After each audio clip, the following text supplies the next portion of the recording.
77तम साधारणतंत्र दिवस पालित हो जाइछि। उत्सवरे श्रीयुक्त कृष्णचंद्र पात्र मान्यवर मंत्री खाद्य और जोगाण कल्याण विभाग ओडिशा सरकार मुख्य अतिथि भाव जोगदे जातीय पताका उत्तोलन करने सह सम्मिलित पैरेड रे अभिवादन ग्रहण करथिले।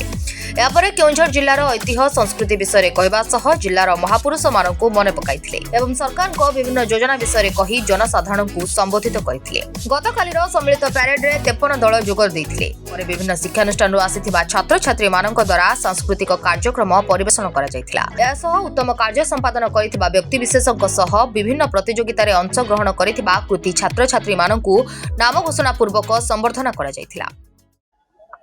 मोर सौभाग्य जे केउंझर भली एक प्राकृतिक परिवेश भरपूर एवं विशेष करी ये सब प्रकार खनिज संपद भरपूर राज्य को जो जिलूर राज्य अबिका शासन होची जो राज्यर अबिका शासन आमर माननीय मुख्यमंत्री मोहन चरण माझी नहीं से जिलार ए जिलार पुओ तेणु ए जिला को आसबार सौभाग्य मत मिली। मु जानुचे ये जिला वर्तमान विकासर चरम सीमा को प्रवेश करिवो।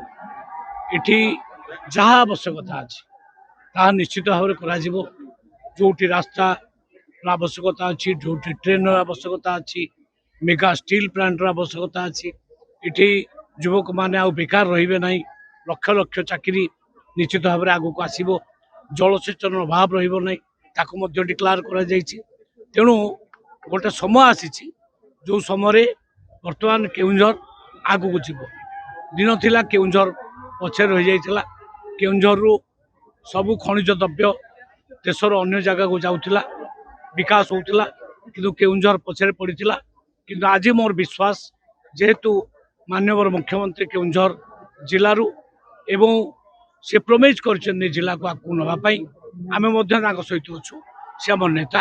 तेणु केउंझर जिला रे किसी अभाव रही केउंझर विकास चरम सीमार निश्चित भाव में पहुंच।